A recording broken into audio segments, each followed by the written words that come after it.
The dense, cold mist shrouded the valley as the fierce cry of a fallen warrior echoed through the forest. Blood trickled down the already stained snow, and the shadow of enemies approached from the east. Behind a rock, Sigurd Hrafnsson, the clan Skald, held his sword firmly, his gaze locked on the eyes of the child trembling beside him. The clan's fate depended on this moment. But whom, after all, had he decided to save?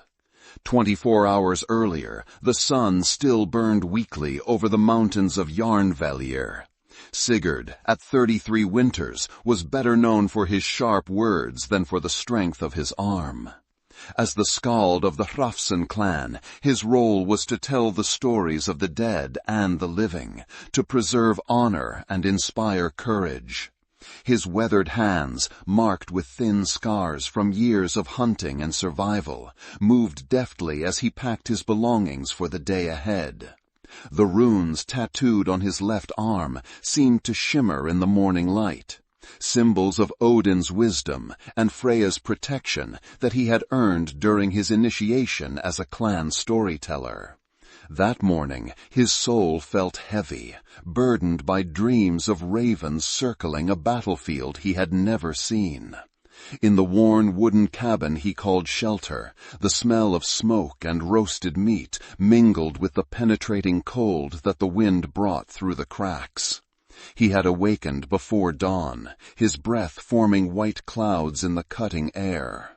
The distant sound of the blacksmith's hammer, the murmur of the river water breaking against ice fragments, and the rustling of the trees composed the soundtrack of what seemed like an ordinary day, but would not be. Sigurd adjusted the crow amulet hanging from his neck, a gift from his father before the old man had sailed to Valhalla 5 winters past. The metal felt unusually cold against his skin, almost as if warning him. He wrapped his wolfskin cloak tightly around his shoulders and stepped outside into the bitter morning air. The village was already stirring to life despite the early hour, as it always did. Winter days were short in Jarnvellir, and every moment of light was precious. "Sigurd, the elders wish to hear the tale of Bjorn Ironside tonight," called Helga, the bread-maker, her face reddened from the heat of her stone oven. "Will you honor us with your words?" He nodded solemnly. "If Thor grants us a peaceful evening, my voice shall serve the clan." His deep voice carried the weight of his responsibility. Every story he told shaped the clan's understanding of their own history, their values, their very identity. A skald who told false tales was worse than a warrior who fled battle. At least the coward only shamed himself. In the village square, women prepared the day's bread, their hands working the dough with practiced precision. Children ran between the legs of men who sharpened spears and shields, preparing for the winter hunt that would soon be necessary as stored provisions dwindled. Sigurd felt the weight of responsibility in his chest, but there was something more, a restlessness, a premonition that crawled beneath his skin like frost spreading across a lake. As he walked to the well, his gray-lead eyes caught a figure moving with hesitation near the forest's edge, a shadow out of place among the snow-laden pines. The hairs on the back of his neck stood up, not from the cold, but from the instinct honed by years of survival in these harsh lands. He moved closer, one hand instinctively touching the small knife at his belt. The figure stumbled, then fell to one knee in the deep snow. It was then that Sigurd saw it clearly.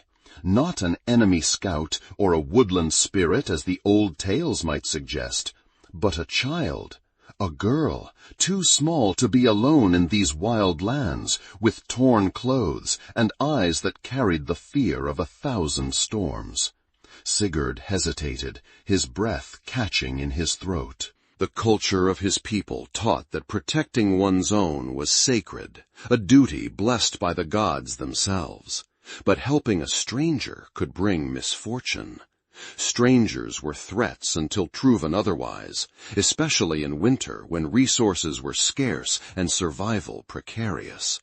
The girl could be bait in a trap, or worse, she could bring the wrath of whoever hunted her down upon his clan. "Who are you?" he called out, his voice carrying across the snow-covered ground between them.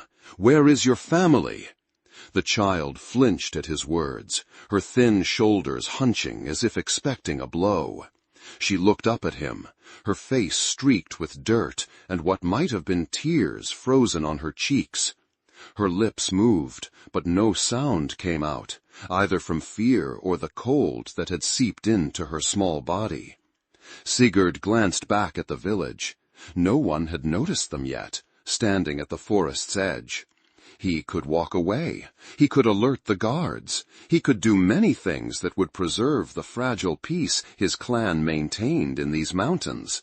But as he looked back, he saw something in those blue eyes that pierced him more deeply than any blade could have. A reflection of innocence that reminded him of his own sister, lost to sickness when they were both children. There was a pleading there, a desperate hope that perhaps this time someone would help rather than hurt. Something within the Skald yielded to that silent plea. Perhaps it was madness, perhaps it was the will of the gods testing him, or perhaps it was simply humanity, buried beneath years of survival and hardship, finally breaking through the ice of caution. "Come with me," he murmured, extending his hand toward her. The words felt foreign on his tongue, as if spoken by another. She did not speak a word, only grasped his arm as if it were the last secure piece of world left to her. Her fingers, red and nearly frozen, clutched at the wool of his sleeve with surprising strength. As she did so, Sigurd felt the weight of honor upon his shoulders. He would share his last bread with this child, even if the gods tested him for it. He led her away from the village's main path, taking a route behind the storage huts where fewer eyes would notice them. The girl's footsteps were uneven, and twice she nearly fell. Without thinking, Sigurd lifted her into his arms. She weighed almost nothing, a feather compared to the bundles of firewood he regularly carried. Her body trembled against his chest, and he could feel the rapid beating of her heart like a frightened bird's wings. "I am Sigurd," he told her quietly as they approached his cabin. "Skald of the Hrafsen clan. I tell stories." He paused, then added, "I will not harm you." The girl's eyes studied his face with an intensity that belied her years. After a long moment, she nodded once, a tiny gesture of trust that somehow felt more significant than any oath Sigurd had ever witnessed. Taking the child to his cabin was a silent act, fraught with tension. Each creak of snow beneath his boots seemed thunderous in his ears. Each distant voice from the village made him tense, wondering if he had been seen, if questions would soon follow. The small wooden structure stood slightly apart from the others, a privilege of his position as keeper of the clan's stories, and a blessing now as he slipped inside with the girl. Sigurd lit the fire with trembling hands, not from fatigue, but from fear of what would come. The flames caught quickly on the dry pine kindling, casting dancing shadows across the sparse furnishings. A low wooden bed covered with furs, a table worn smooth by years of use, shelves holding precious scrolls of parchment and carved figures representing the gods and heroes of his tales. The child, who had not spoken a word since their encounter, stood motionless by the door, as if unsure whether she was truly welcome, or whether this shelter might transform into another prison. Sigurd gestured toward the fire. "Come, warm yourself." She approached cautiously, extending small hands toward the growing flames. As she turned to warm her back, Sigurd noticed dark stains on her tattered dress. With gentle movements, careful not to frighten her, he helped remove her outer garment. What he saw made his jaw clench in anger. Marks of a whip crisscrossed her narrow back, some still crusted with blood despite the cold that must have numbed them. "Who did this to you, child?" he asked, his voice barely above a whisper.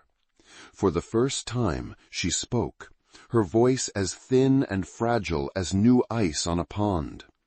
"Ira. My name is Ira." "Ira," Sigurd repeated, the name feeling right somehow.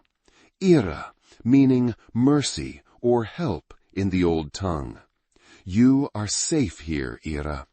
He moved to his small store of provisions, taking the half loaf of bread he had been saving, his last until the next distribution.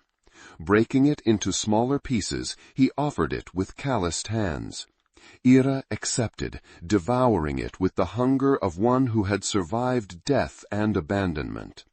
He added a small piece of dried meat and a cup of watered mead, watching as color slowly returned to her pale cheeks. Night fell like a heavy cloak over the mountain village, and in the silence of the cabin, between the crackling of the fire and restrained breathing, Sigurd observed the unspoken truth in those eyes. There was a story there, one of violence and loss. He did not press her for it. As a Skald, he knew that some tales emerge only when the teller was ready, and some wounds needed time before they could be voiced. Instead, he spoke quietly of simple things, the mountains that surrounded them, the gods who watched over the sky, the great wolf Fenrir who would one day swallow the sun. Gradually, the tension in Ira's small shoulders eased. When her eyelids began to droop, Sigurd arranged his bed with fresh furs. "Sleep," he told her. "I will keep watch." Ira curled into the furs like a wounded fox seeking shelter, her broken amulet, which Sigurd now recognized as a symbol of Freya, goddess of love and war, clutched tightly in one hand. As her breathing deepened into sleep, Sigurd settled himself by the fire, his back against the wall, his sword across his knees. He had made his choice. Now he would face whatever consequences the gods deemed fitting for a man who had chosen compassion over caution. Dawn came too quickly, gray light filtering through the smoke hole in the roof. Sigurd had dozed fitfully, jerking awake at every sound from the village. Ira still slept, her face peaceful for the first time since he had found her. He was reluctant to disturb her, but anxiety gnawed at him. By now, someone would have noticed his absence from the morning gathering at the great hall. Questions would be asked. He was stoking the fire when he heard them, the unmistakable sound of multiple footsteps approaching his cabin. Heavy boots crunching through snow, male voices, low and purposeful. "Ira," he whispered urgently, moving to the bed. "Wake up, someone comes." The girl's eyes flew open, instantly alert with the wariness of one accustomed to danger. She scrambled from the furs, looking wildly for somewhere to hide in the small space. "Behind me," Sigurd instructed, positioning himself between the door and the child. His hand found the hilt of his sword. Though he prayed to Odin, he would not need to draw it against his own people. The door burst open without warning. Framed in the entrance stood Halfdan, the clan's huntmaster, his broad shoulders nearly filling the doorway. Behind him, Sigurd could make out at least 5 other men, all armed. Sigurd Hrafnsson. Halfdan's voice was cold as the winter air that rushed in with him. "We have visitors from the Skaldmere clan. They seek a runaway, a thief, they say, who stole from their stores."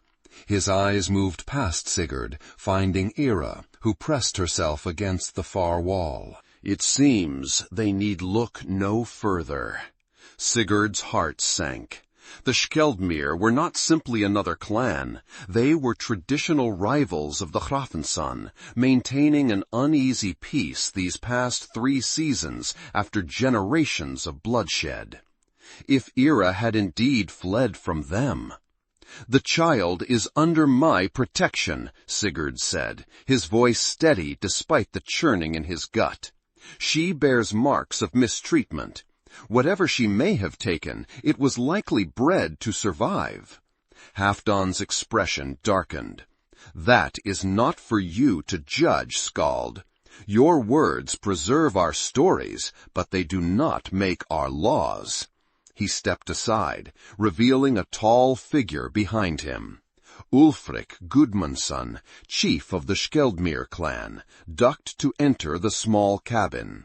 His presence seemed to fill the space, dark and imposing.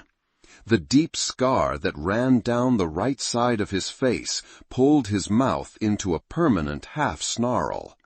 His cold, gray eyes assessed the situation with calculating precision. "So this is where the little snake slithered to," he said, his voice surprisingly soft for such a formidable man. "Come, girl, your punishment awaits."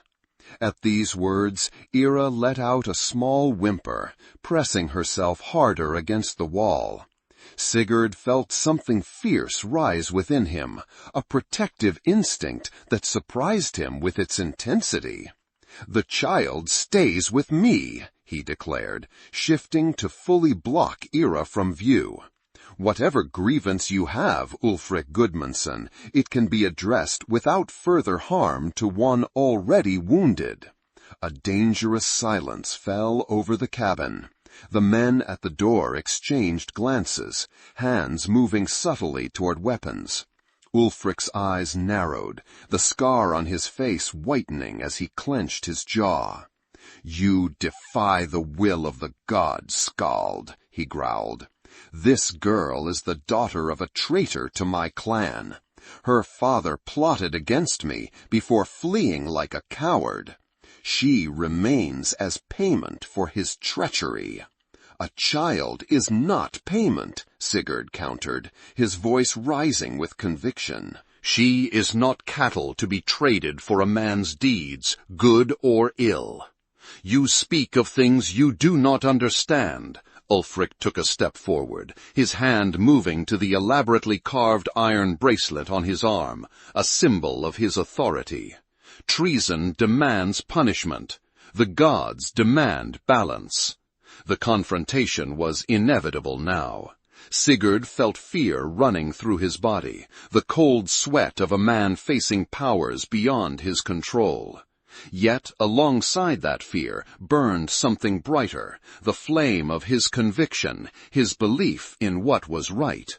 He might not be the strongest warrior, but words were his weapons, and truth was his shield. "Then let us speak before the elders," Sigurd proposed, desperate to avoid bloodshed in his home.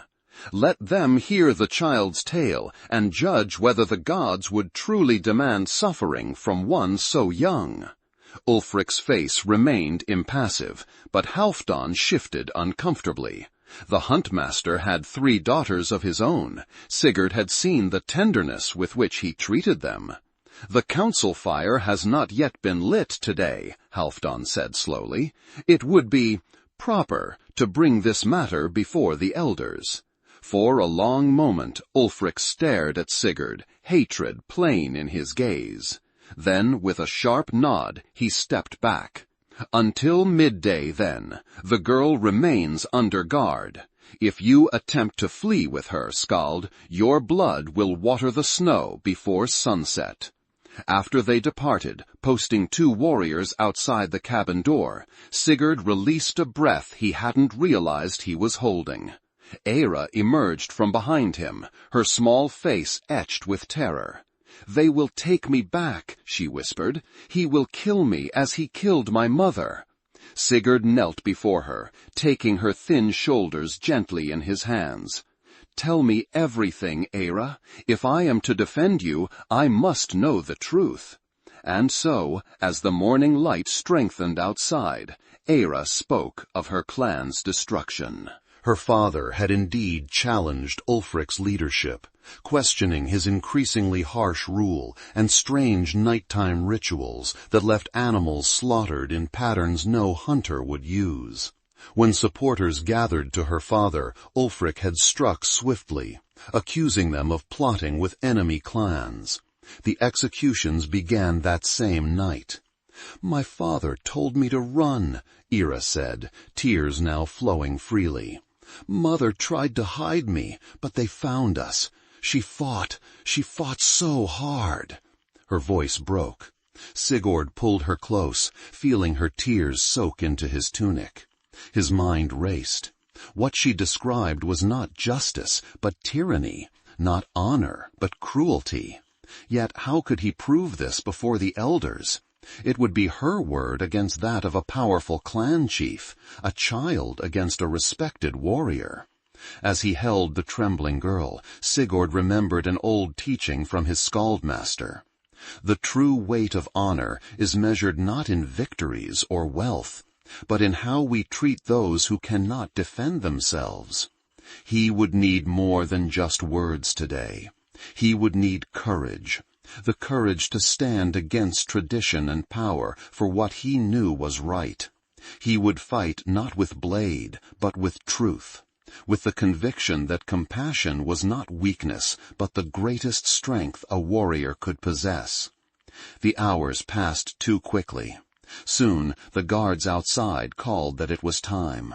Sigurd dressed Ira in his smallest tunic, belting it around her waist so she would not appear in rags before the judgment. He combed her fine blonde hair with his fingers, and repaired her broken amulet as best he could with a thin strip of leather. "Remember," he told her, as they prepared to leave, "you are not alone any more." The judgment took place at midday, before the entire village, under the stern gaze of the elders and Odin's altar. The great fire pit in the center of the village had been stoked to full blaze despite the daylight, its flames reaching toward the gray winter sky. Around it gathered not only the people of the Rafsen clan, but many Skeld-mired warriors as well, their dark cloaks and iron-scaled armors standing out among the simpler dress of Sigurd's people. The elders sat on carved wooden chairs, their ancient faces impassive as stone. Beside them stood Thorvald, the clan chief of the Rafsen, his silver-streaked beard and steady gaze conveying both authority and concern. This was not merely a dispute over a child. It was a potential spark that could reignite the long-standing feud between clans that had cost so many lives before. Sigurd stood with Ira before them, conscious of every eye upon them, every whispered judgment. The child's hand clutched his so tightly that her knuckles were white, but she held her head high, showing a courage that humbled him. Ulfric stepped forward first, his deep voice carrying easily across the gathering. He spoke of order and tradition, of the sacred bonds that held clans together, and the necessary punishment for those who would break them. He named Ira's father traitor, her mother accomplice, and the child herself tainted by their blood. The gods demand balance, he concluded, his cold eyes sweeping the crowd. A debt unpaid invites their wrath upon us all. When it came time for Sigurd to speak, he felt the weight of every word. His voice, trained through years of storytelling to carry emotion and truth, trembled slightly as he began, not from fear, but from the depth of his conviction. "I stand before you not only as Skald of the Rafsen," he said, "but as a man who has seen suffering that dishonors us all." He gestured to Ira. "Look upon this child. See the marks of the whip upon her back. Are these the marks of justice, or the marks of cruelty that would shame even our enemies?" A murmur passed through the crowd. Sigurd continued, his voice strengthening. "We are taught that honor demands strength, that weakness must be purged for the clan to survive. But I ask you this, what strength is there in causing pain to a child? What honor in punishing the innocent for the actions of others? He told them of finding Ira, of her hunger and fear, of the simple trust she had shown when offered kindness instead of pain. He spoke of the old teachings, the wisdom that their ancestors had passed down, that true greatness came not from dominance, but from protection, not from fear, but from respect. I shared my last bread with her, Sigurd said, his hand resting gently on Ira's shoulder. Not because the gods commanded it, but because humanity demanded it. And if the gods test my faith for this act of mercy, then I welcome their judgment. A heavy silence fell over the gathering. Then, unexpectedly, Ira stepped forward. Her small voice wavered at first, but grew stronger with each word as she told her story. The midnight raids, the accusations without evidence, the executions without trial. She spoke of her mother's courage and her father's principles, of the terror of watching her world collapse around her. I took bread because I was starving, she said simply. If that deserves death, then I accept it. But I tell you this truth before the gods who watch us. My father was no traitor. He sought only justice and the old ways of honor that protected all, not just the strong. The truth wounded hardened hearts, and the community, divided between fear and compassion, found itself facing a dilemma greater than war: to preserve honor through justice, or blind themselves with rigid tradition. Thorvald, who had remained silent throughout, finally rose from his seat. The old chief's weathered face revealed nothing as he approached Ira. He studied her for a long moment, then turned to address both clans. I have lived long enough to see blood spilled over pride and misunderstanding, he said, his voice carrying the weight of decades of leadership. I have buried too many sons and daughters because we forgot that strength without wisdom is merely brutality. He turned to Ulfric. You come to my village demanding justice, but the justice you seek appears more like vengeance. The child speaks of midnight executions and punishment without counsel. Is this the way of honor you uphold, Ulfric Gudmundsson? Ulfric's face darkened. You would take the word of a child over a clan chief? This is an insult that cannot stand. I take the word of truth wherever it may be found, Thorvald replied calmly, and I see before me a child marked by the lash, when our laws forbid such treatment even for proven criminals until they reach adulthood. The crowd stirred, many nodding in agreement. Even among Ulfric's own warriors, Sigurd noticed uncertain glances exchanged. I propose this, Thorvald continued. The child Eira will remain with our clan, under the protection of Sigurd Rufnsson, who has shown her kindness. When she reaches her 16th winter, she may choose whether to return to the Skaldmere or remain with us. And my authority, my right to discipline those under my protection, Ulfric demanded, remains with those who freely accept it, Thorvald answered. This child has sought refuge from cruelty. We would be faithless to our ancestors and the gods themselves if we returned her to it. For a moment it seemed Ulfric might draw his weapon. His hand twitched toward the ornate sword at his side, his face contorted with rage. But as he looked around, he must have realized that even many of his own warriors were uncomfortable with the idea of dragging a beaten child back for further punishment. With visible effort, he mastered himself. So be it, he said coldly. Keep the traitor's spawn, but know this, the Skaldmere will remember this slight. And debts, Thorvald Stoneheart, always come due in the end. With that, he turned and strode from the gathering, his closest warriors following in behind him. The rest of the Skjeldmeyr lingered, uncertain, before slowly dispersing back toward their own encampment beyond the village. As the tension broke, the villagers began to talk among themselves, some approaching Sigurd with approving nods, others keeping their distance, wary of the potential consequences of Thorvald's decision.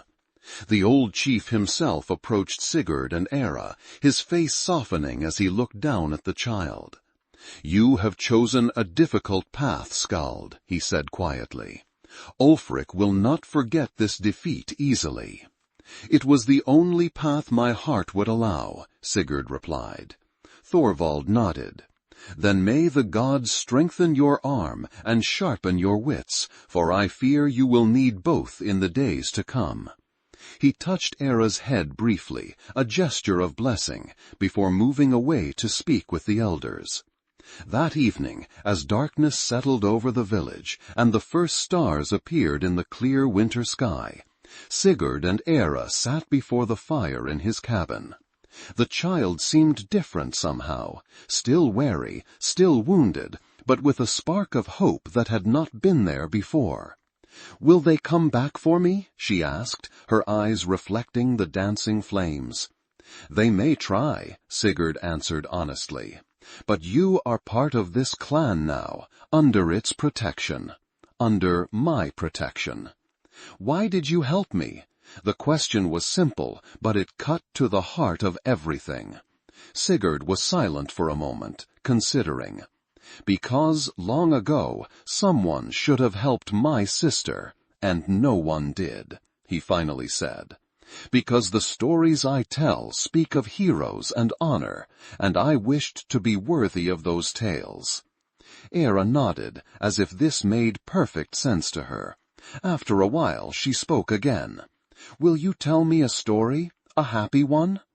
And so, as the fire burned and the snow fell gently outside, Sigurd began to weave a tale of courage and kindness, of gods who smiled upon the merciful, and of warriors whose greatest victories came not from the sword, but from the heart. As he spoke, he felt the weight of honor less as a burden and more as a legacy, something precious to be passed on, not in grand gestures of violence, but in small acts of humanity. He knew that the true battle was in the choices that made a man more than just a warrior, choices that even now were reshaping the destiny of his clan and this child who had found refuge in his care. The village would never be the same, marked by the courage of a man who dared to be human amidst the brutality of Viking life. And as Era's breathing deepened into sleep, Sigurd whispered a prayer of thanks to the gods for testing his faith and finding him worthy. Between fire and ice, they had learned that compassion could indeed be a Viking's strongest weapon. The days that followed were uneasy ones. The Skaldmar warriors withdrew to their own territory beyond the eastern ridge, but hunting parties reported seeing their scouts watching the village from a distance. Ulfric's threat lingered like the winter chill, impossible to ignore no matter how bright the fire. Sigurd found himself the subject of both admiration and concern among his clan. Some praised his courage in standing against Ulfric's cruelty, seeing in his actions the true meaning of honor their ancestors had taught. Others, more practical perhaps, worried about the consequences of challenging such a powerful and vengeful leader. "You have made an enemy who does not forget," cautioned Gunnar, the weapon master, as they watched Era playing with other children in the village square. The girl was still thin, and sometimes woke screaming from nightmares, but each day brought a little more color to her cheeks, a little more trust in her eyes. "Some enemies are worth making," Sigurd replied, though he kept his knife closer and his senses sharper than before. He began teaching Ira the skills of a Skald, not because he expected her to follow his path, but because the rhythms and patterns of storytelling seemed to soothe her troubled mind. She had a quick memory and a natural ear for the rise and fall of verse. Sometimes when they practiced together in the evenings, Sigurd caught glimpses of the person she might become if given time to heal from her wounds, both visible and hidden. 3 weeks after the judgment, as winter deepened its grip on the mountains, a storm came howling down from the north. Snow piled against the walls of the cabins, and ice formed thick enough on the river that even the strongest axe struggled to break through to water beneath. The clan gathered in the great hall, sharing warmth and provisions, telling tales to keep spirits high as the wind screamed like a dying beast outside. Sigurd sat near the central fire, Ira beside him, wrapped in a fur cloak that one of the village women had made for her. He had just finished telling the story of Thor's journey to Jotunheim when Thorvald approached them, his face grave despite the festive atmosphere. "Walk with me, Skald," the chief said quietly. Sigurd followed him to a corner of the hall where they could speak without being overheard. Thorvald's eyes, sharp despite his years, studied Sigurd's face for a moment before he spoke. "A messenger came through the storm this morning, one of the Skjaldmær, a young man named Hakon. He nearly died reaching us." Sigurd felt a cold that had nothing to do with the weather. "What news does he bring?" "Troubling news. It seems Ulfric has been making sacrifices, not to the gods we know, but to something darker.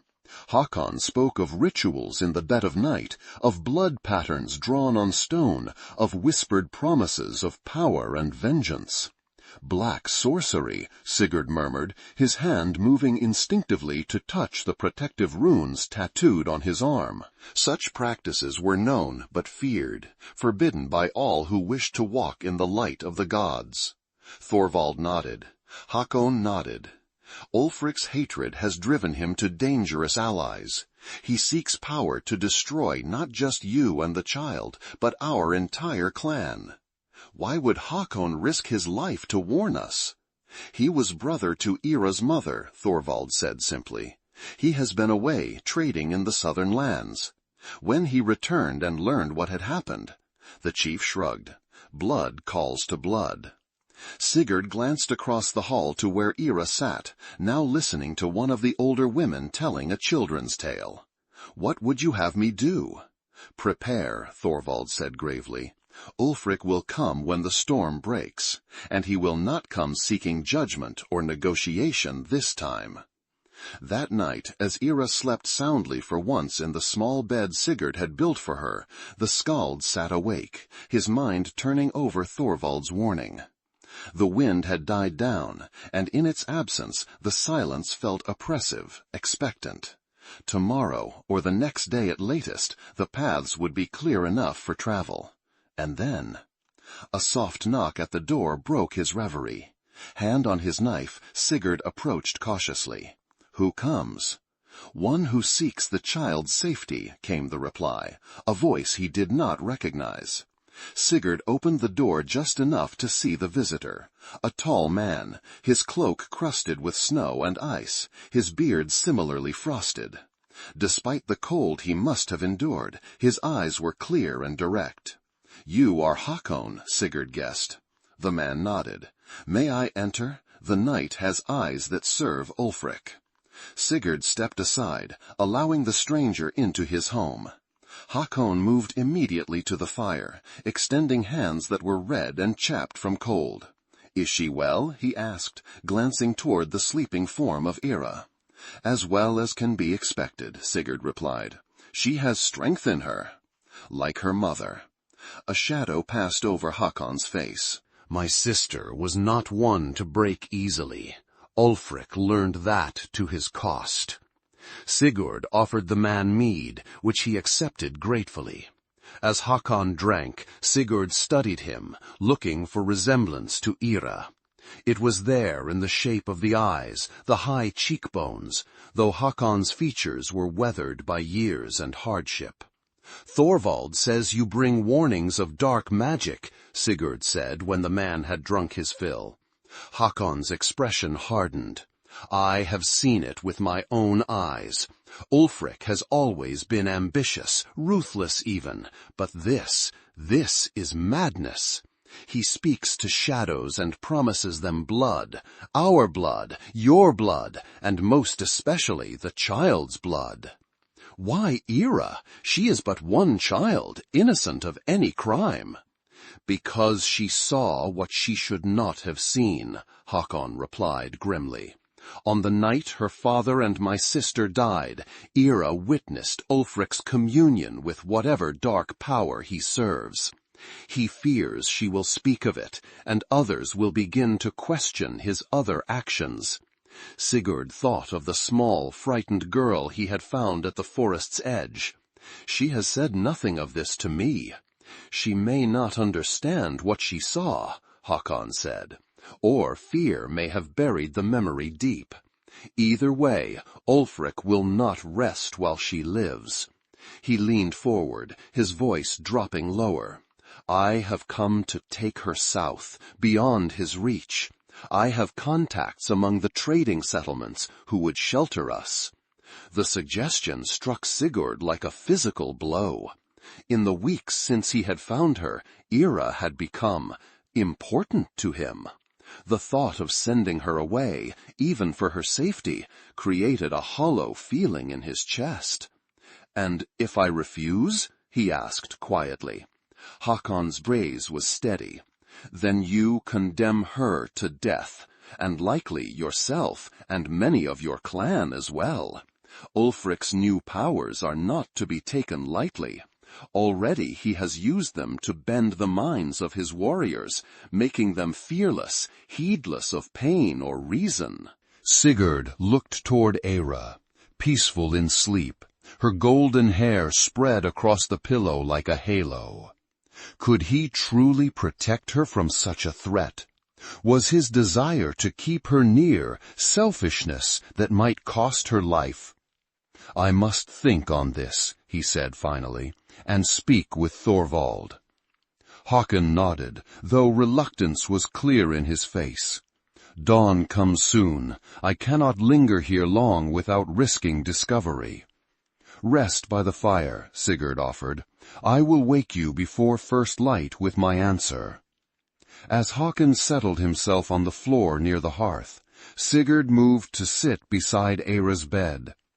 He watched the gentle rise and fall of her chest, the slight twitch of her fingers as she dreamed. In such a short time, this child had changed everything: his understanding of honor, his willingness to risk, his very place within the clan. The right choice was clear, painful as it might be.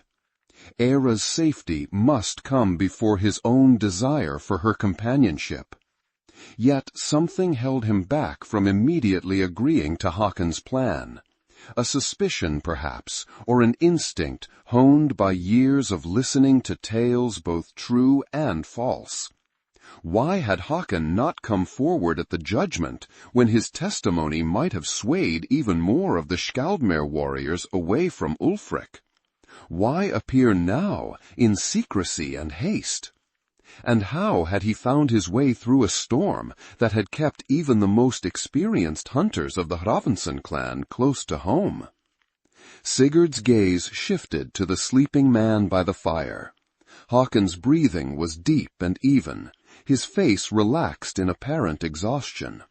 But something about the way his hand remained close to his belt, where a knife would typically be carried, suggested he was not as unguarded as he appeared. With silent movements, Sigurd retrieved his own knife and slipped it into his sleeve. Then, moving with the quiet tread he had learned hunting in these mountains, he approached the fire. "Hakon," he called softly, staying just beyond arm's reach. "Wake, there is something I must ask you." The man's eyes opened immediately, too alert for one truly roused from sleep. "What troubles you, Skald? You say you are Ira's uncle, brother to her mother, yet you have been away trading." Sigurd kept his voice conversational, giving no hint of his suspicions. "Tell me, what was her mother's name? Surely you remember your own sister." A flicker of something, annoyance, concern, passed over Haakon's face. "Astrid," he said after the briefest hesitation. "Her name was Astrid." Sigurd nodded, as if satisfied. "And what token did she always wear? Ira has mentioned it often in her grief." This time the hesitation was longer. "A cross," Haakon finally said, "from the Christian lands to the south. I brought it to her myself." It was the wrong answer. Ira had told Sigurd of her mother's treasured arm ring, passed down through generations of women in their family, which Ulfric had torn from her body after her death. In one fluid motion, Sigurd drew his knife. "You are no kin to Ira," he said. All pretense dropped from his voice. "Who sent you?" "Ulfric." The man who called himself Haakon smiled, a cold expression that transformed his face into something predatory. "Clever Skald. Yes, Ulfric sends his regards, and his promise that the girl will not see another moon." He rose in a surge of movement, far faster than a man of his size should have been able to move. His hand went not to his belt, but to his cloak, drawing forth a blade that gleamed with an unnatural blue light in the firelit cabin. "The blood price will be paid," the false Haakon snarled, lunging forward. Sigurd barely managed to dodge, the enchanted blade passing so close to his face that he felt its cold radiance like a physical touch. He was no warrior, his skills with the blade serviceable at best.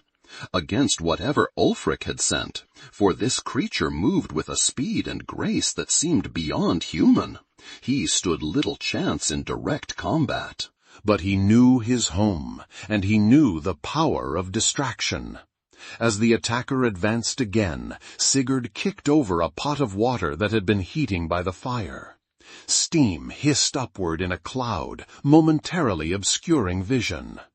In that instant, Sigurd lunged not at his opponent, but toward the shelf where he kept his most precious possession, a small horn carved with runes of protection that had been passed down through generations of Skalds in his clan. He raised it to his lips and blew one clear, piercing note that seemed to vibrate the very air of the cabin. The false Haakon staggered as if struck, his face contorting in pain. "Guards!" Sigurd shouted, knowing the watchman would be close enough to hear. "Intruder!"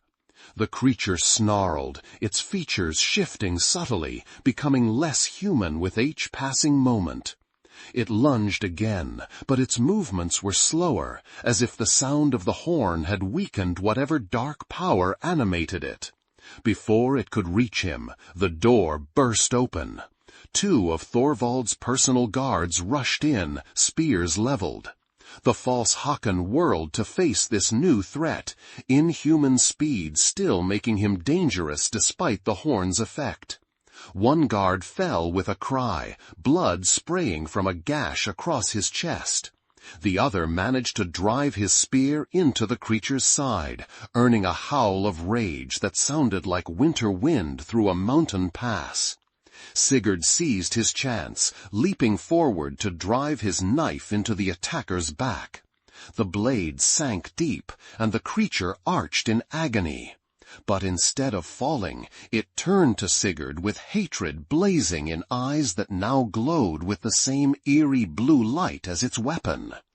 "This is not the end," it hissed, in a voice that seemed to come from somewhere far distant.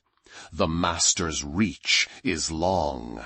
The child will feed his power." Then, with strength that should have been impossible for a mortally wounded being, it tore itself away from both Sigurd's knife and the guard's spear. Before either could react, it hurled itself through the cabin's small window, shattering the oiled parchment that covered it and disappearing into the night. Sigurd rushed to check on Ira, who had awakened during the commotion and now sat huddled against the wall, eyes wide with terror. "Are you hurt?" he asked urgently, checking her for any sign of injury. She shook her head, then threw her arms around his neck, clinging to him with desperate strength. Over her shoulder, Sigurd met the gaze of the remaining guard, who was tending to his wounded comrade. "Get Thorvald," Sigurd said grimly. "Tell him Ulfric has made his move, and it is worse than we feared." By dawn, the village was in full preparation for defense. Thorvald had ordered the alarm raised as soon as he heard Sigurd's account of the night's attack. Women and children were gathered in the great hall, the most defensible building in the settlement. Warriors checked weapons and armor, while hunters were sent to scout the surrounding forests for any sign of approaching forces. Sigurd stood with Thorvald and the clan's war council, Ira still clinging to his side, unwilling to be separated from him after the night's events. "It was not human," Sigurd explained again, trying to make them understand. "Not anymore. Whatever rituals Ulfric has performed, they have given him the power to create servants. Creatures that look like men, but are faster, stronger, and feel no pain as we do." Some of the older warriors exchanged skeptical glances, but Thorvald held up a hand to silence their murmurs of doubt. "I have seen such things before, long ago in the eastern lands," the old chief said gravely. "Dark magic, blood magic. It creates warriors that fear nothing, not even death. But they have weaknesses." "The horn affected it," Sigurd offered. "The sound seemed to cause it pain." Thorvald nodded. "Blessed objects, things consecrated to the true gods, can disrupt the power that animates them. And fire, they fear fire above all else." A grizzled warrior named Bjorn spoke up. "How many of these things does Ulfric command?" "Unknown," Thorvald admitted.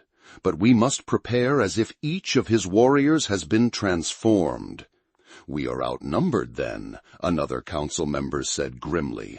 "The Skaldmere count at least 60 fighting men to our 40. "Numbers are not everything in battle," Thorvald replied. "We have the advantage of defending our home ground, and we have warning thanks to Sigurd." The discussion continued, strategies proposed and debated, preparations ordered. Through it all, Sigurd remained silent, his mind working on a different problem. The creature had specifically targeted Ira, calling her blood a price that would feed its master's power. This was not merely about Ulfric's wounded pride or desire for vengeance. Something more was at stake, something tied to whatever dark power the Skaldmere chieftain now served.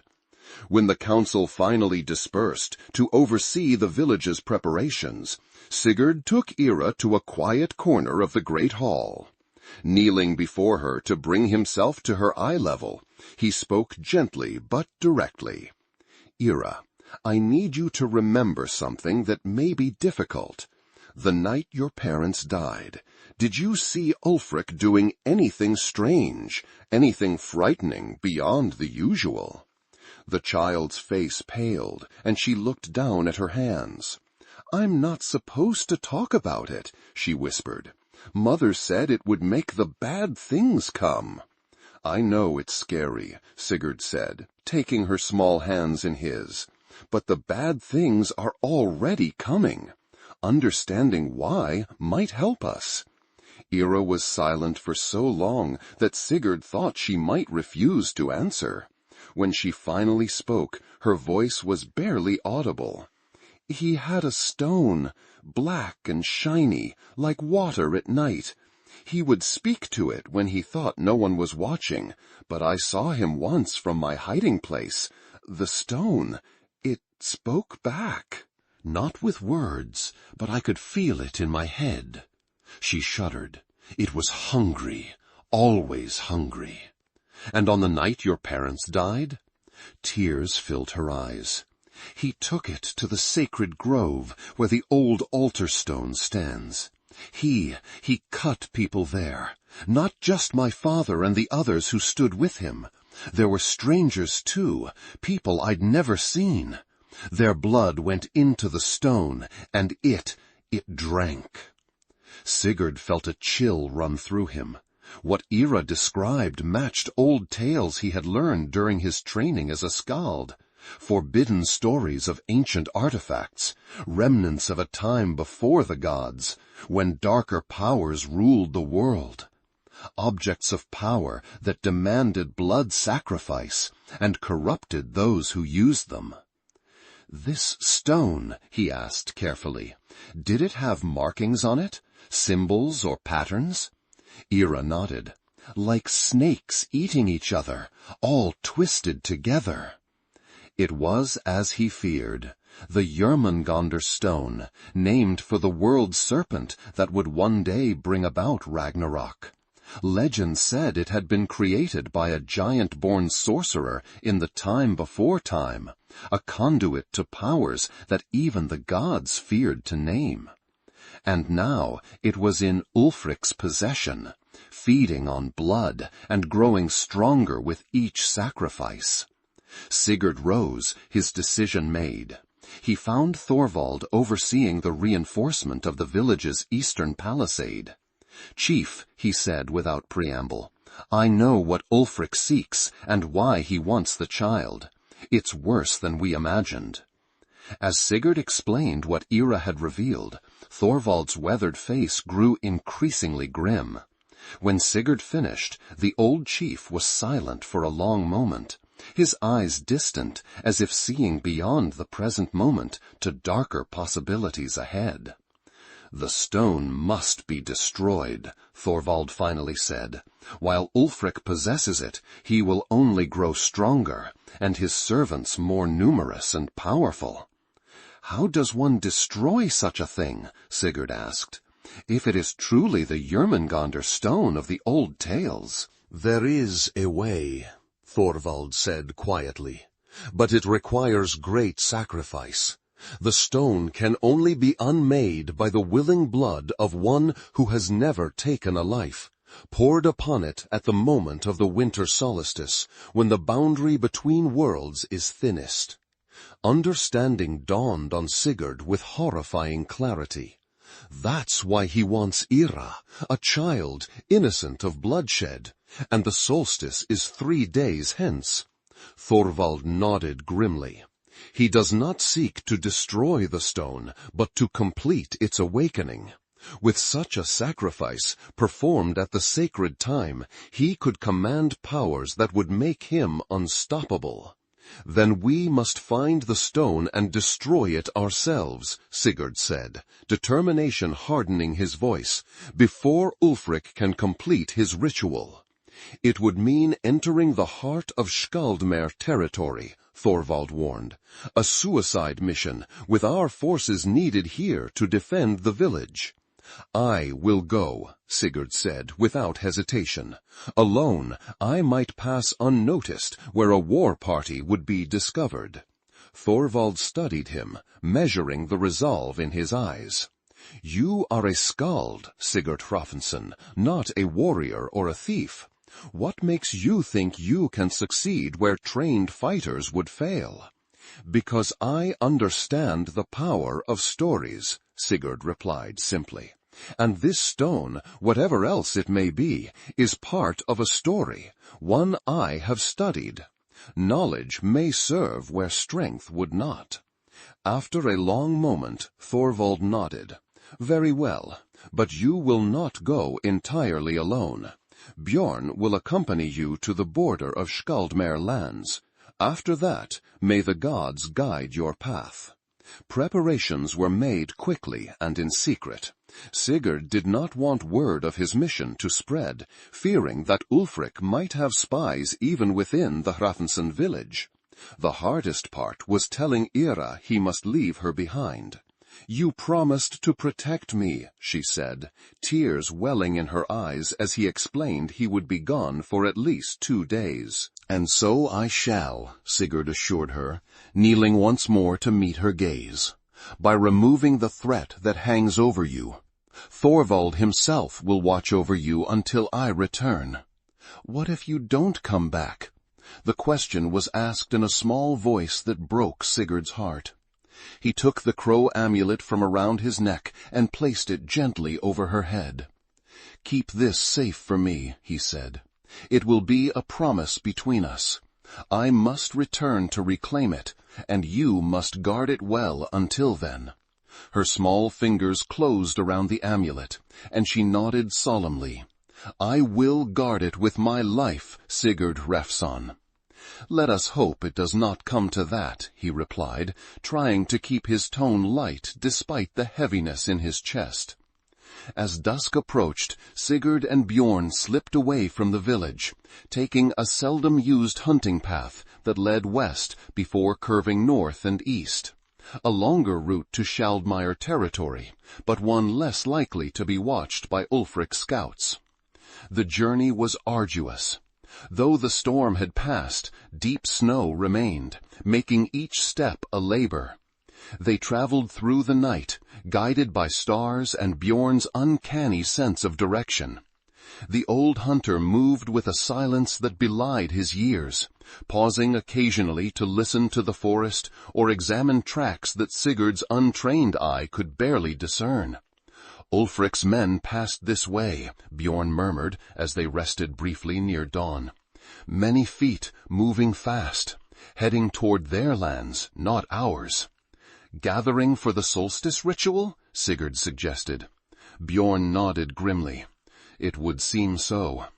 Which means we have little time." By midday they had reached the ancient stone that marked the traditional boundary between Hrafnsson and Skaldmire territories.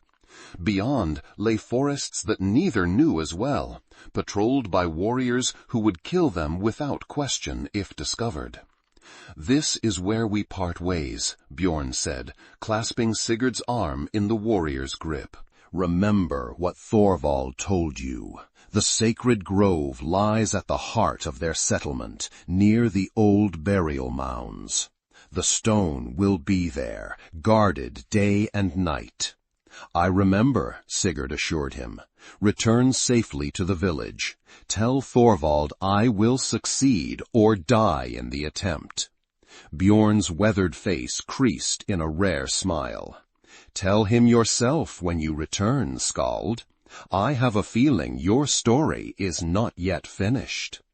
With that, the old hunter melted back into the forest, leaving Sigurd alone at the boundary stone. Taking a deep breath, he stepped across into enemy territory, feeling as if he had crossed not just a physical boundary, but a threshold in his own life, from observer and chronicler to active participant in the tales he had always told. The forest grew denser as he moved deeper into Skaldmire lands. The trees older and more gnarled, their branches interlacing overhead to create a canopy that blocked much of the winter light. Sigurd moved as quietly as he could, stopping often to listen for any sign of patrols. As afternoon waned toward evening, he caught his first glimpse of the Skaldmire settlement, a collection of sturdy wooden buildings surrounded by a tall palisade, smoke rising from multiple hearth fires within. From his vantage point on a small rise, Sigurd could see increased activity around the walls, warriors gathering, weapons being distributed, preparations that confirmed his fears about Ulfric's intentions. He circled the settlement, keeping to the cover of the forest, searching for the sacred grove Bjorn had mentioned. He found it as the last light was fading from the sky, a clearing where ancient oak trees formed a natural circle around a massive stone altar, weathered by centuries of wind and rain. Even from a distance, Sigurd could feel a wrongness about the place, a subtle distortion in the air that made his skin crawl and his mind recoil. And there, atop the altar, gleaming with an inner darkness that seemed to devour the fading light, sat the Jörmungandr stone. Even from his hiding place at the edge of the grove, Sigurd could make out the intertwined serpent carvings that covered its surface, seeming to writhe and move when viewed from the corner of the eye. 2 guards stood at the edge of the clearing, their posture unnaturally still, their eyes fixed on the stone. More of Ulfric's transformed servants, Sigurd realized with a shudder. Getting past them would be nearly impossible, especially for someone with his limited fighting skills. As darkness fell completely, Sigurd retreated deeper into the forest to consider his options. The stone was heavily guarded, as expected. A direct approach would mean certain death. Yet he had to reach it somehow, had to find a way to destroy it before the solstice. He thought of Ira, of her trust in him, of the crow amulet she now wore as his promise to return. He thought of his clan, preparing for a battle they could not possibly win if Ulfric completed his ritual. And he thought of the stories he had told throughout his life, tales of courage and sacrifice, of ordinary people finding extraordinary strength when faced with impossible choices. Now it was his turn to live such a story, not just tell it. With renewed determination, Sigurd began to formulate a plan. It was desperate, dangerous, and relied heavily on elements beyond his control. But it was the only chance he had. As the full moon rose over the forest, casting silver light through the branches, Sigurd Hrafnsson prepared to write his own tale of courage, one that might well be his last. The sacred grove was eerily silent as Sigurd approached it for the second time that night. The 2 inhuman guards remained at their posts, motionless as statues except for the occasional sweeping glance across the clearing. Beyond them, the Jörmungandr stone pulsed with that unsettling inner darkness, like a heart beating in perfect stillness. Sigurd carried with him 3 items: his knife, a small pouch of herbs mixed with pine resin that Thorvald had given him for courage in dark places, and a small vial of his own blood, drawn earlier and mixed with mead, a Skald's offering to the gods before undertaking a dangerous journey. His plan was simple in concept, though perilous in execution. The guards, whatever they had become, were still bound by ritual and behavior patterns. They watched for approaching threats, for warriors or intruders seeking to steal or destroy the stone. But perhaps they would not watch for something else entirely. A supplicant, someone coming to offer devotion to the power they served. Taking a deep breath, Sigurd stepped from the shadows into the moonlit clearing. He carried no visible weapon, his knife hidden beneath his tunic, and he moved with the measured pace of ritual, head slightly bowed as if in reverence. The guards turned as one to face him, their movements fluid yet somehow wrong, like puppets controlled by unseen strings. Their eyes gleamed with that same unnatural blue light he had seen in the false Hakon's gaze. "I come to offer tribute," Sigurd called out, his voice steady despite the fear churning in his gut. "To the master of the stone, to Ulfric Bloodspeaker." The creatures did not respond immediately, their blank faces showing no comprehension. Sigurd continued his slow approach, maintaining his posture of submission. "I have seen the power of the stone," he continued. "I have heard its call. I bring an offering of my own blood, freely given, to show my devotion." He held up the vial, the dark liquid within catching the moonlight. One of the guards stepped forward, movements jerky yet purposeful, hand extended to take the offering. Sigurd surrendered it without resistance, keeping his eyes downcast as befitted a supplicant. "I wish to kneel before the stone," he said, "to feel its presence more directly, to offer my prayers to the power it serves." The guards exchanged a glance, a moment of silent communication that seemed to transcend words. Then, to Sigurd's carefully concealed relief, they stepped aside, creating a path to the altar. He approached slowly, each step measured, fighting the instinct to flee that grew stronger as he neared the ancient artifact. Up close, the stone was even more disturbing. A perfect sphere of obsidian darkness, its surface covered in carvings that seemed to shift and change even as he looked directly at them.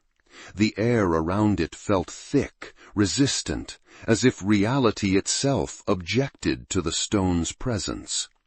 Kneeling before the altar, Sigurd bowed his head as if in prayer. The guards remained several paces behind him, watching but not interfering. Now came the most dangerous part of his plan. Slowly, he reached into his tunic and withdrew the pouch of herbs and resin.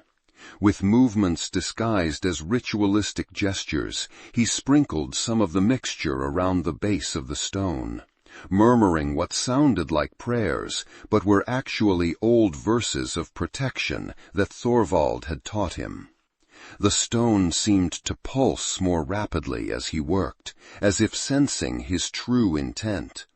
The air grew colder, and Sigurd could feel a pressure building in his mind.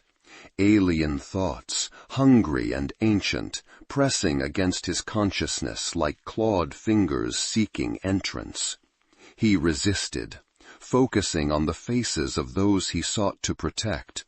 Ira, Thorvald, the people of his clan. Their images gave him strength to withstand the mental assault as he completed the circle of herbs and resin around the stone. Now for the final step. From within his sleeve, Sigurd produced a small ember wrapped in birch bark, a coal from the sacred fire of the Hrafsen Great Hall, carefully preserved throughout his journey. With a quick motion, he touched it to the herbal mixture. The effect was immediate and dramatic. The herbs ignited with a whoosh, creating a ring of blue-white flame around the stone. A high-pitched keening filled the air, like the cry of a wounded animal, but utterly inhuman in its quality. The guards reacted instantly, rushing forward with inhuman speed. But Sigurd was already moving, drawing his knife and plunging it directly into the center of the stone with all his strength. The blade sank in as if the stone were flesh rather than mineral, and a sound like 1,000 voices screaming in agony erupted from it. Darkness boiled outward, engulfing Sigurd's hand, crawling up his arm with burning, cold intensity. One of the guards reached him, clawed hands grasping for his throat. Sigurd twisted away, keeping his grip on the knife embedded in the stone. The creature's strength was overwhelming, and Sigurd knew he could not match it in direct combat. Instead, he channeled all his remaining energy into the knife, driving it deeper, twisting it within the stone's heart. The second guard grabbed him from behind, arms locking around his chest with crushing force. Sigurd felt ribs crack, his breath driven from his lungs in a painful gasp. Still, he maintained his grip on the knife, even as darkness continued to spread up his arm, numbing it, burning it with cold fire. "For Ira," he gasped, giving the knife one final desperate twist. "For honor!" The stone shattered. A shockwave of power exploded outward, throwing Sigurd and both guards back from the altar. Fragments of obsidian rained down, each piece still writhing with that inner darkness, each still bearing a portion of the twisted serpent carvings. The guards screamed, a sound no human throat should have been able to produce, as the magic that animated them unraveled. Their bodies contorted, twisting in impossible ways, before collapsing into heaps of ordinary flesh and bone. Sigurd lay on his back, struggling to breathe through the pain of his broken ribs. His right arm, which had held the knife, was blackened from fingertips to elbow, the skin cracked and seeping a clear fluid that steamed in the cold air. He knew, with a certainty that transcended conscious thought, that the damage was beyond healing. But the stone was destroyed. Its power, while not completely eliminated, was fractured, divided among the scattered fragments.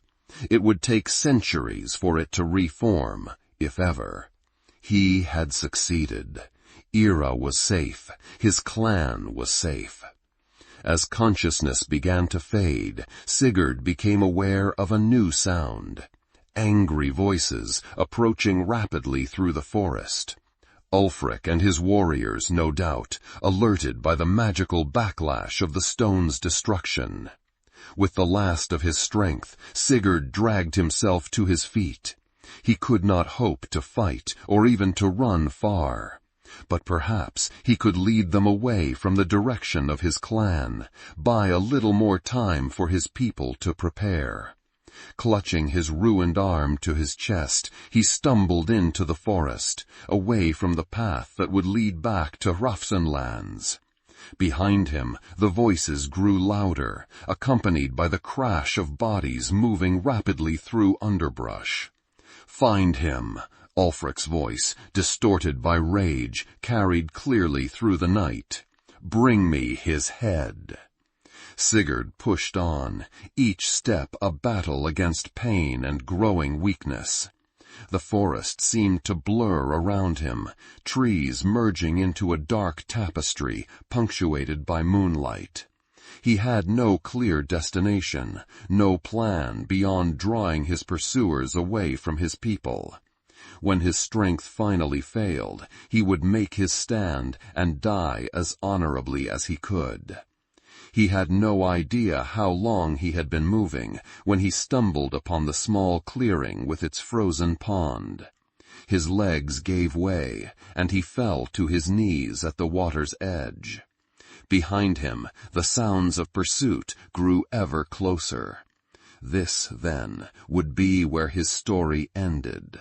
Not in glorious battle or peaceful old age, but alone in the forest, hunted like an animal. Yet he had accomplished what he set out to do. The stone was destroyed.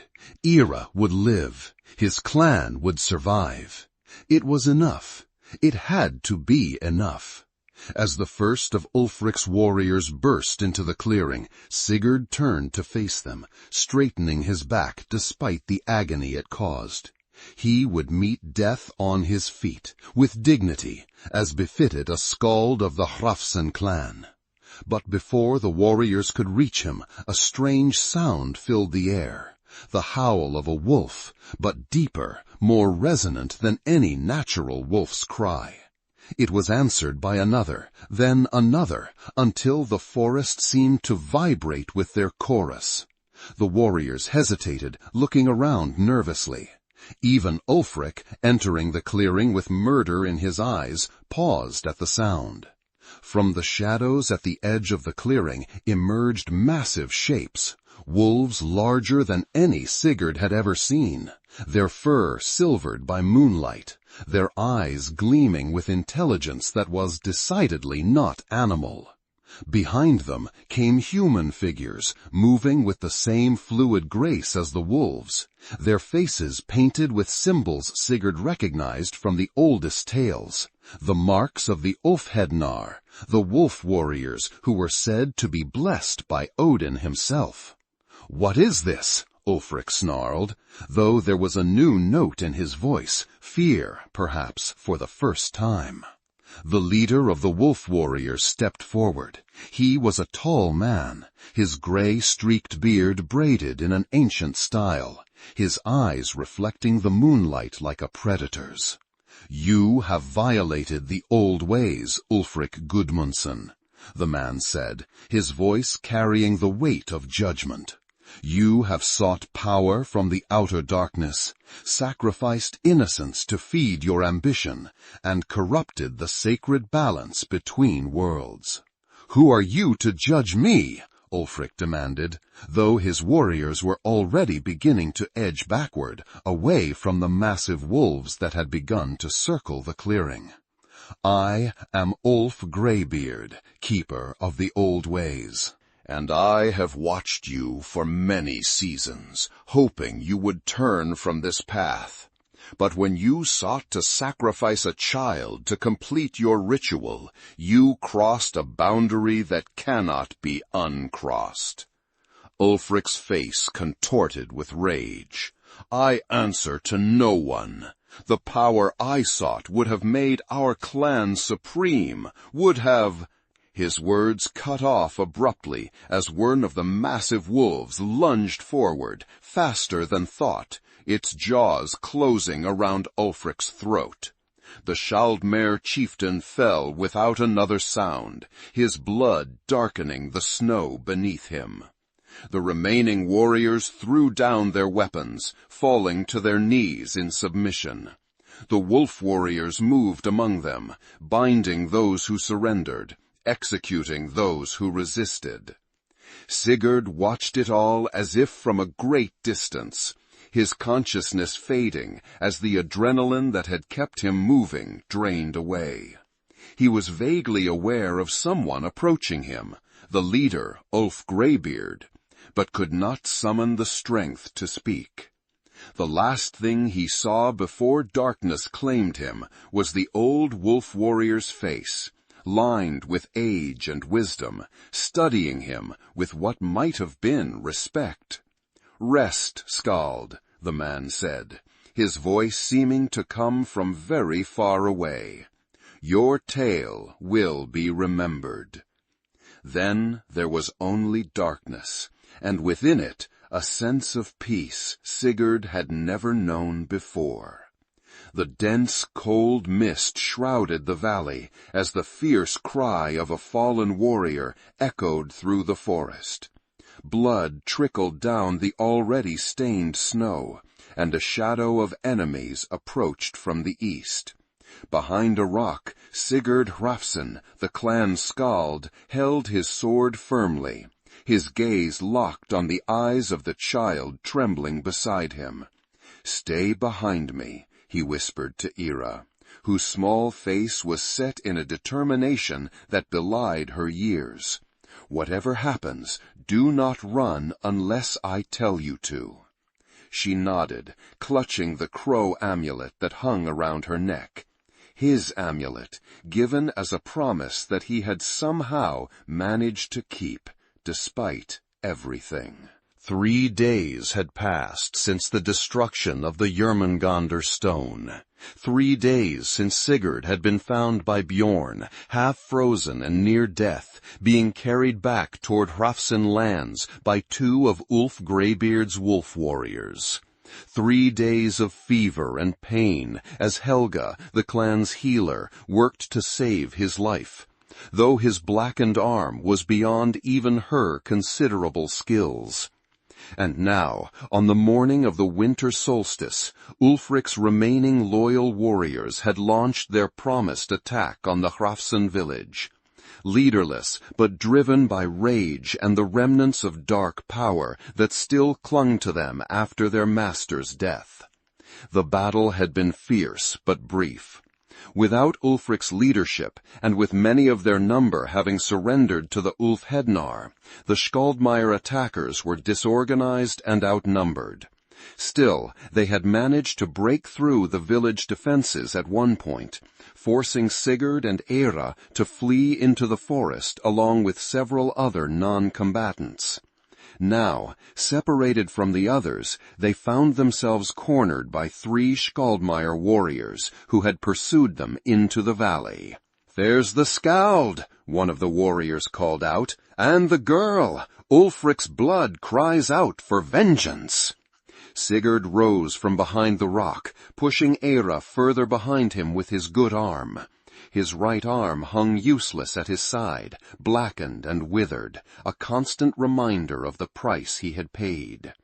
"There has been enough bloodshed," Sigurd called back, trying to keep his voice steady despite his weakness. "Your chief is dead. The stone is destroyed. What more can vengeance achieve?" "We lost everything because of you," another warrior snarled, advancing with axe raised. "Our honor, our standing among the clans. Many of our brothers now wear Hrafsen colors or have been taken by the wolf warriors. Those who remain will see you pay for what you've done." Sigurd raised his sword, knowing he had little chance against 3 healthy warriors in his current state. But he would die protecting Eira, as he had promised. It was the only honorable choice left to him. "Stay behind me," he repeated to the child. "When they engage me, run back toward the village. Don't look back." "I won't leave you," Eira said fiercely, her small hand clutching at his cloak. Before Sigurd could argue further, the warriors charged. He braced himself for the impact, for the pain that would follow, for the end of his story. But the attack never reached him. From the forest around them came the now familiar howl of the Ulfhednar wolves, followed by the battle cries of Rafsen warriors. Thorvald himself burst into the clearing, his ancient sword gleaming in the winter light, followed by Bjorn and 6 others. The Skaldmire warriors found themselves surrounded, outmatched. 2 threw down their weapons immediately. The third, the one who had spoken of vengeance, hesitated, his face twisted with hatred as he looked at Sigurd. For a moment it seemed he might charge anyway, seeking to take the Skald with him into death. But then his shoulders slumped, and his axe fell from nerveless fingers. "It's over," Thorvald said, not unkindly, as his men secured the prisoners. "The attack has failed. Those of your clan who survive must now choose. Join us under my leadership, return to your homes under new chieftains approved by the Thing Assembly, or face exile." As the warriors were led away, Sigurd felt his legs give way beneath him. He would have fallen if not for Bjorn's quick move to support him. "Easy, Skald," the old hunter said gruffly. "You're in no shape to be playing the hero." "Eira," Sigurd began, looking around anxiously. "I'm here," the child said, appearing at his side, her small face creased with worry. "You're bleeding again." Sigurd looked down to see red staining the bandages that covered his chest beneath his tunic. The wound where his ribs had broken through skin during his escape had reopened. "It's nothing," he tried to assure her, though the edges of his vision were already growing dark. "Let's get him back to the village," Thorvald ordered. "Carefully now." As they carried him through the forest, Sigurd drifted in and out of consciousness. Images flashed through his mind, the German-gone stone shattering beneath his knife, Ulfric's face contorted with rage, the massive wolves of the Ulfhednar circling the clearing, and throughout it all, Eira's small hand clutching his, anchoring him to life when it would have been easier to let go. He awoke fully some time later, in his own bed, the familiar sense of his cabin surrounding him. The pain in his chest had subsided to a dull ache, and fresh bandages wrapped his torso. His ruined arm had been bound close to his body, out of sight but not out of mind. "Welcome back to the land of the living," came Thorvald's voice from beside the bed. The old chief sat on a stool, his weathered face showing relief as Sigurd's eyes focused on him. "For a while there, we thought you might be dining with our ancestors tonight." "Ira?" Sigurd asked, his voice a dry rasp. "Safe, helping Helga prepare medicines for the wounded." Thorvald smiled slightly. "The child has a gift for healing, it seems. Perhaps to balance all the harm she has witnessed." Sigurd nodded, relieved. "The battle? Over. We lost 3 warriors, and twice that number are wounded. But the Skaldmare have been defeated completely. Those who survived the battle have surrendered. The Ulfhednar have taken charge of dismantling what remains of Ulfric's power, burning his hall, distributing his ill-gotten wealth among those he wronged." "And the stone?" Thorvald's expression grew more somber. "The fragments have been gathered and separated, each buried in a different location, with appropriate bindings and protections. Ulf Greybeard himself oversaw the ritual. It will not threaten anyone again for many generations, if ever." Sigurd closed his eyes, relief washing through him. It was truly over then. Ira was safe. His clan was safe. The price had been high, his arm perhaps permanently, the lives of good warriors, the peace that had existed, however uneasily, between the clans. But the alternative would have been far worse. "Rest now," Thorvald said, rising. "There will be time for counsel and decisions when you have regained your strength." But rest did not come easily to Sigurd that night.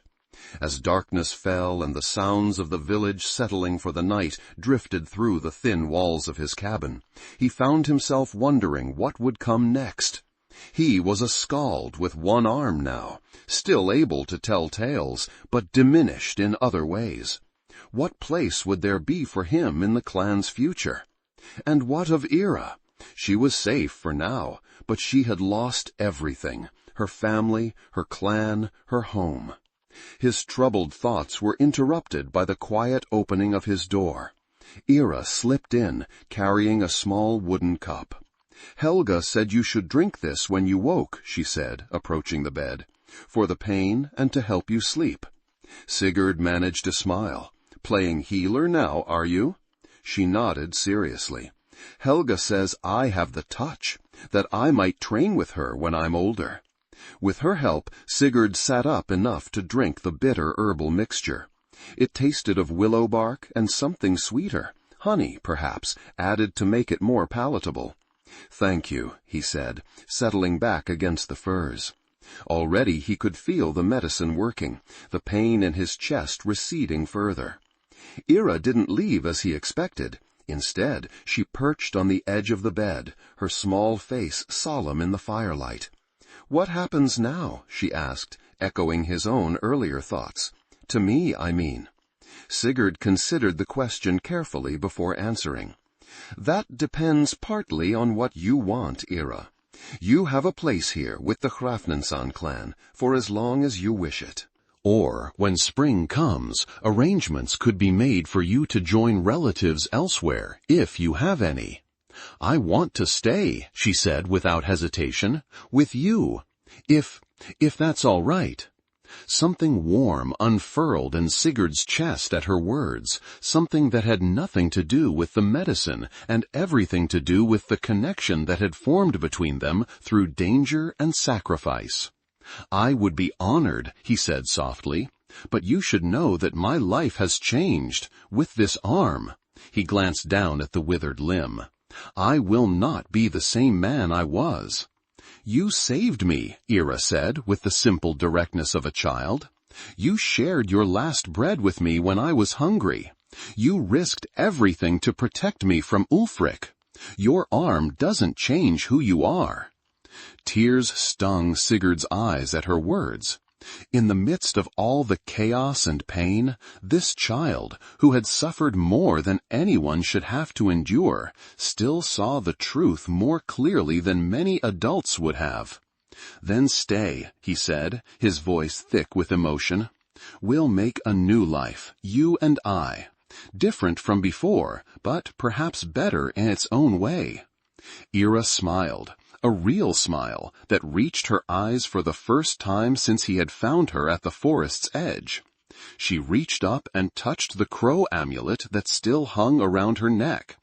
"This is yours," she said, beginning to lift it over her head. "I kept it safe, as I promised." Sigurd stopped her with a gentle hand. "Keep it," he said. "It suits you, and it will remind us both of the promises we've kept."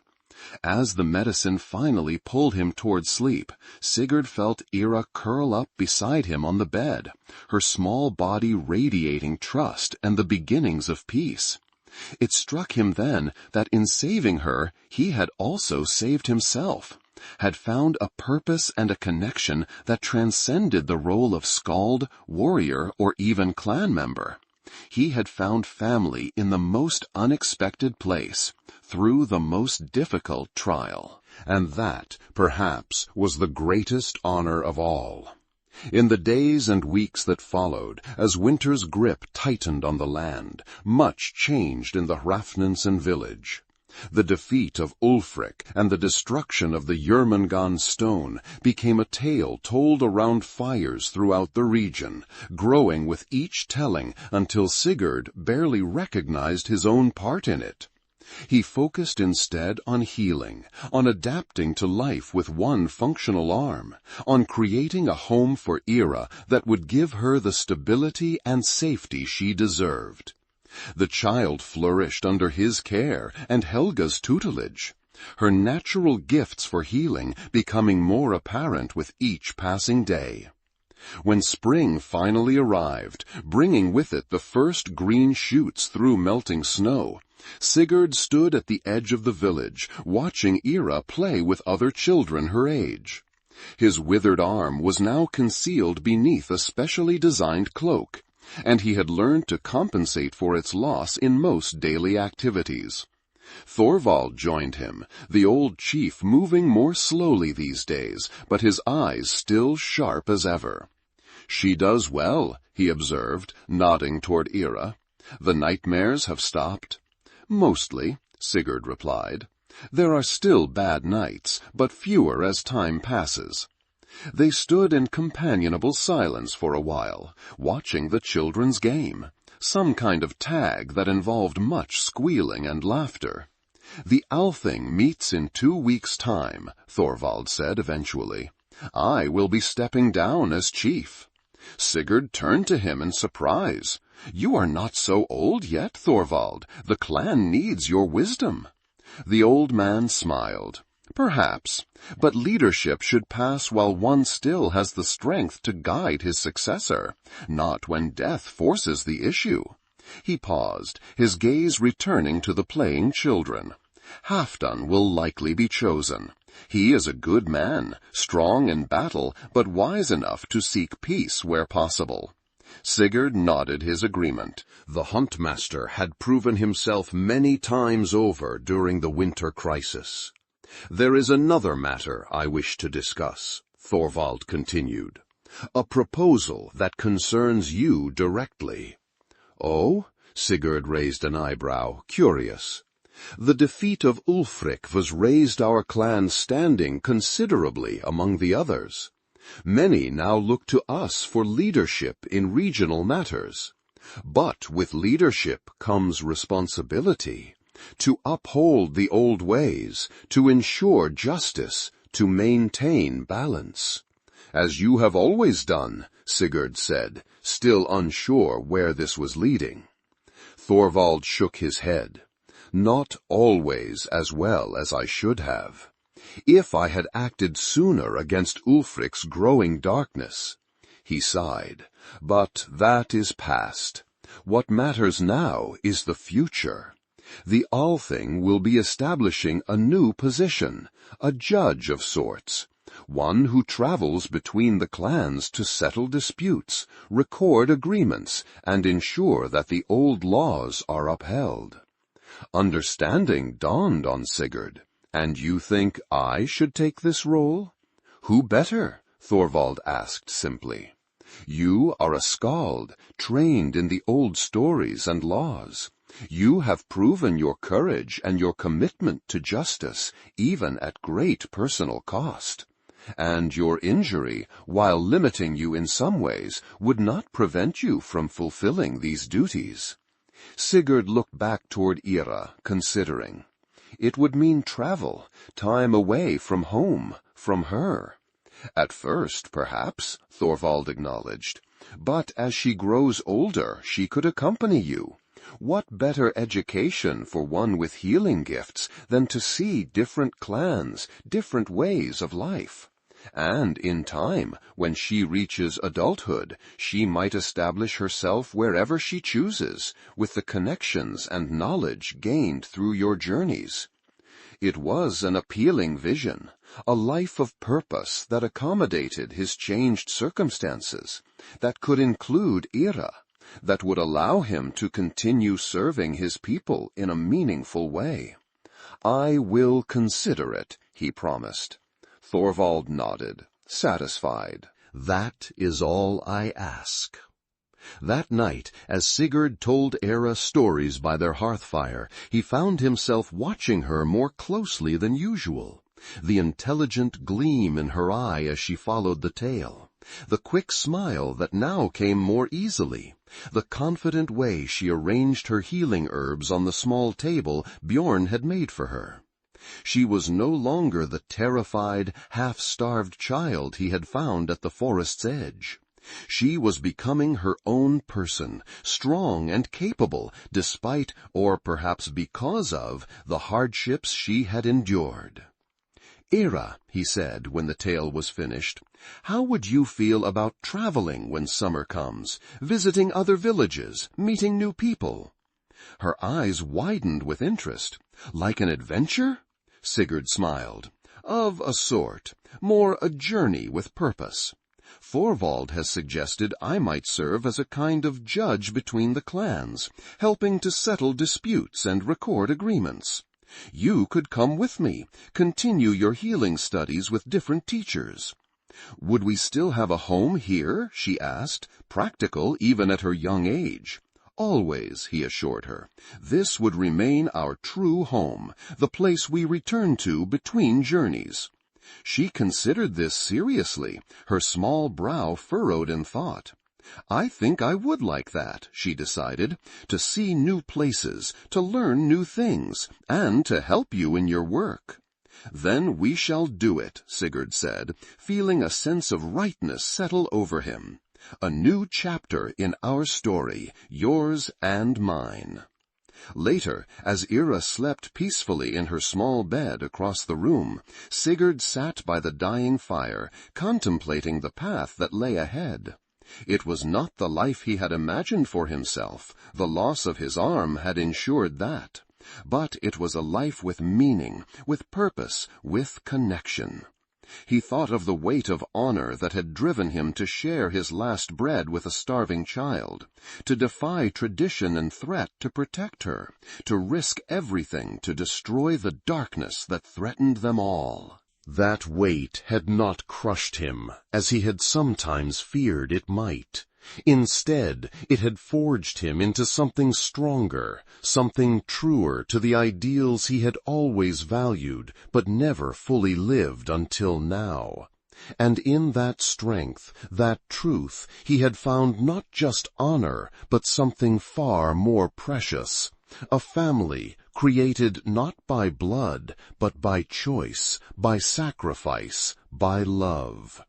As the fire's last embers faded to ash, Sigurd Hrafnsson, Skald of the Hrafnsson clan, judge to be of the northern clans, and father in all but name to a remarkable child, felt at peace for the first time in many years.